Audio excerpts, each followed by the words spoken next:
إن الحمد لله نحمده ونستعينه ونستغفره ونعوذ بالله من شرور أنفسنا ومن سيئات أعمالنا من يهده الله فلا مضل له ومن يضلل فلا هادي له وأشهد أن لا إله إلا الله وأشهد أن محمدا عبده ورسوله أرسله الله تعالى بالحق بشيرا ونذيرا. أما بعد،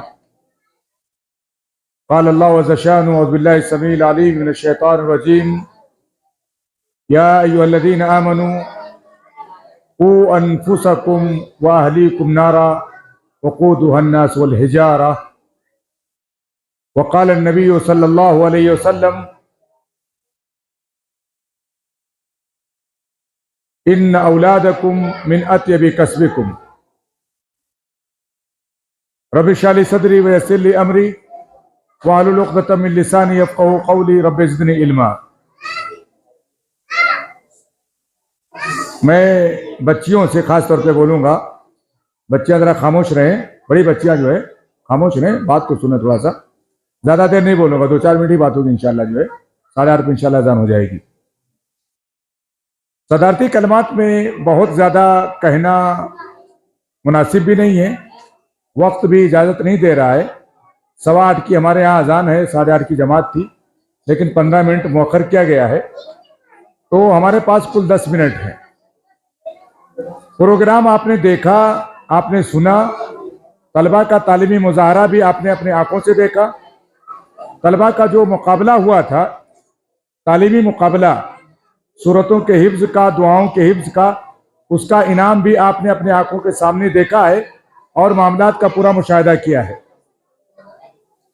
میں نے آپ کے سامنے قرآن کریم کی ایک چھوٹی سی آیت پڑھی ہے، جس میں اللہ نے ارشاد فرمایا: اے مومنو، اپنے آپ کو اور اپنے آل و اولاد کو، اپنے اہل و عیال کو جہنم کی آگ سے بچاؤ.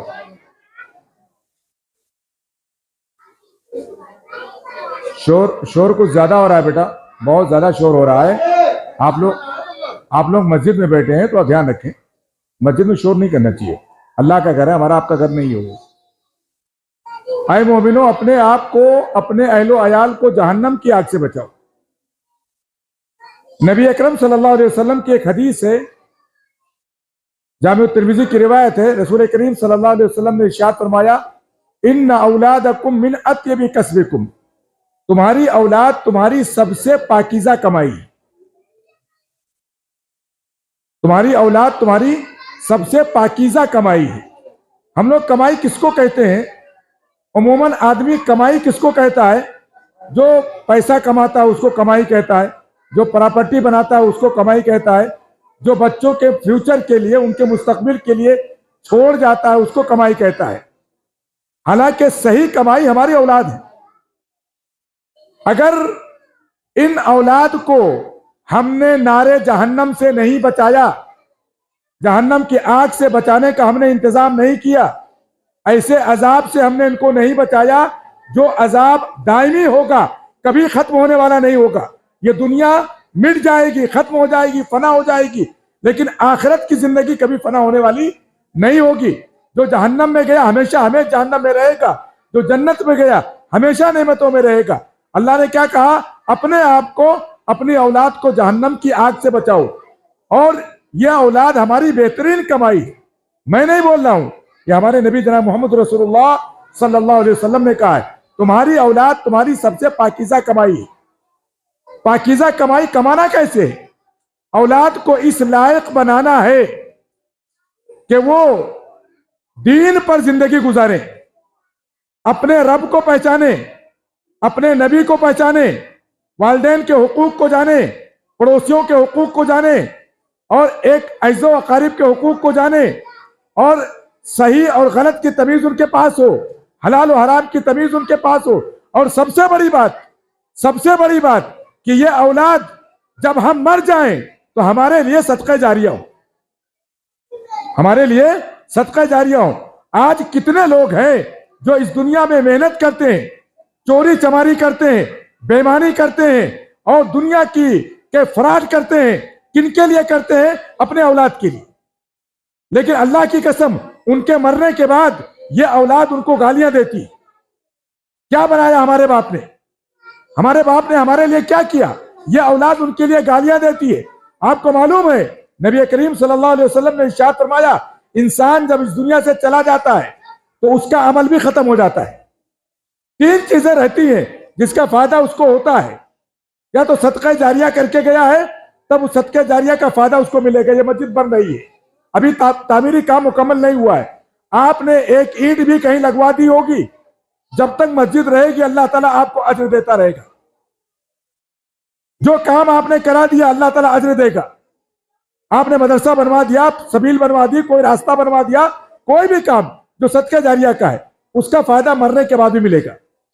علم آپ نے چھوڑ دیا, کتابوں کی شکل میں, طلبہ کی شکل میں, لوگوں کی شکل میں, ہے نا, ویڈیوز آئیڈیوز کی شکل میں, اللہ جب تک اس علم سے لوگ فائدہ اٹھاتے رہیں گے اللہ تعالیٰ آپ کو اجر دیتا رہے گا. اور تیسری چیز جو ہر آدمی کر سکتا ہے, ہر آدمی کر سکتا ہے, وہ کیا ہے؟ اولد صالح یدعو لہ.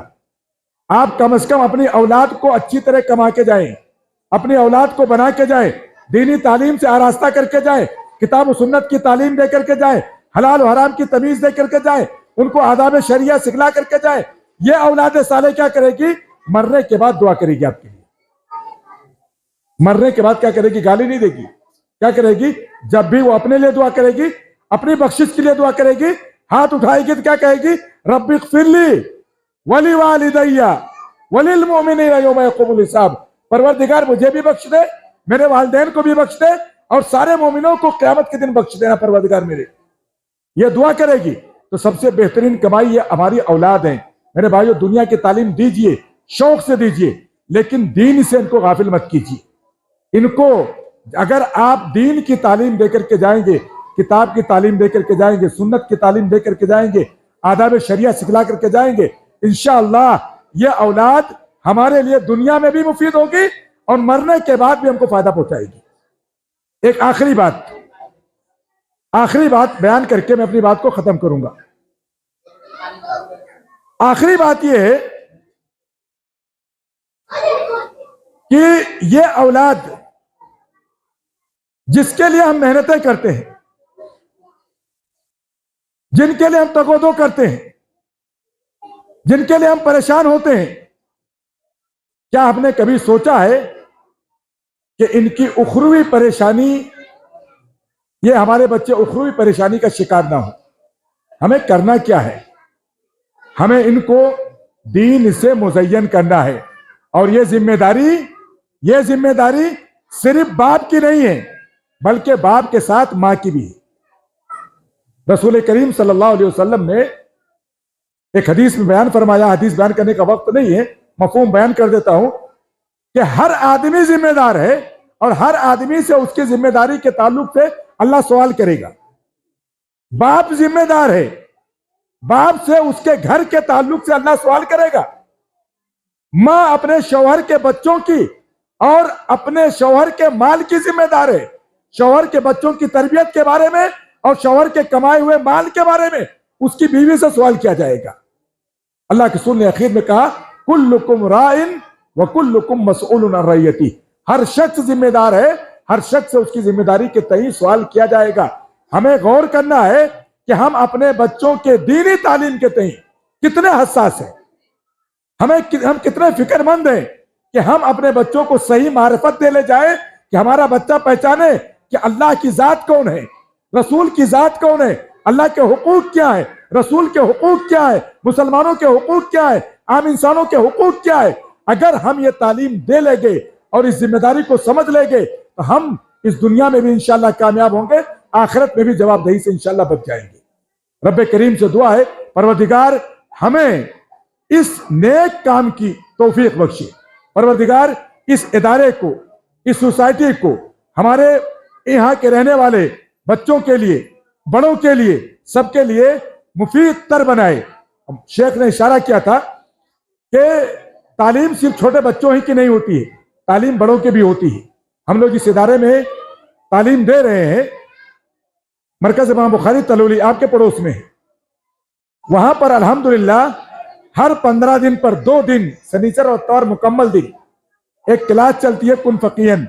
تقریباً 4 سال سے وہ کلاس چل رہی ہے, 5واں سال ہے, 5 سال سے کلاس چل رہی ہے. اس میں کون لوگ آتے ہیں آپ کو تعجب ہوگا. اس میں وہ لوگ آتے ہیں جو انگلش میڈیم سے پڑھے ہوئے ہیں. کوئی انجینئر ہے, کوئی ڈاکٹر ہے, کوئی بزنس مین ہے, کوئی آئی ٹی کمپنی میں کام کر رہا ہے, کوئی کسی کمپنی میں کام کر رہا ہے. وہ سب بیچارے آتے ہیں. آج ان کی لیاقت اتنی ہو گئی ہے کہ کچھ حد تک عربی زبان سمجھنے لگے ہیں. ان کے پاس فقہ کی تعلیم ہے, تفسیر کی تعلیم ہے, حدیث کی تعلیم ہے, عربی گرامر کی تعلیم ہے ان کے پاس.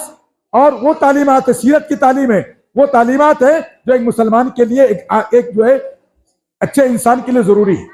وہ تعلیمات وہ لیتے ہیں. تو ہم بھی اگر چاہیں تو پروگرام مرتب کر کے ہم بڑے لوگ بھی یہاں پر ہفتہ واری یا کسی نماز میں جمع ہو کر کے بنیادی تعلیم دین کی سیکھ سکتے ہیں. اس کے لیے آپ کے استاد یہاں پر جو امام ہے وہ انشاءاللہ آمادہ ہوں گی. میں اپنے اس تقریر کو ختم کرنے کے بعد میں مقرر خصوصی ہمارے استاد محترم جو ہے مرکز کے شیخ صدیق احمد سلفی صاحب حفظ اللہ, اور ایسے ہی شیخ مسعود بخاری صاحب, شیخ سعود بخاری صاحب, شیخ اسلم صاحب ناظم, خازن جو ہے شیخ ارشد صاحب, اور دیگر ذمہ داران ہمارے نام برام شیخ فیروز صاحب, اور جملہ آئے ہوئے مہمانان کا میں شکر گزار ہوں کہ آپ لوگوں نے مسجد کے اس پروگرام کے لیے, مدرسے کے اس پروگرام کے لیے آپ نے وقت دیا, بچوں کی ہمت افزائی کی. اللہ تعالیٰ ہم سب کے مل بیٹھنے کو قبول فرمائے. اللہ تعالیٰ اس معاملے کو ہم سب کے حسنات میں درج فرمائے. اللہ تعالیٰ جب تک زندہ رکھے, ایمان پر قائم دائم رکھے, جب خاتمہ ایمان اسلام پر ہو. وصلی اللہ علیہ نبینا محمد وعلی آلہ وصحبہ وسلم.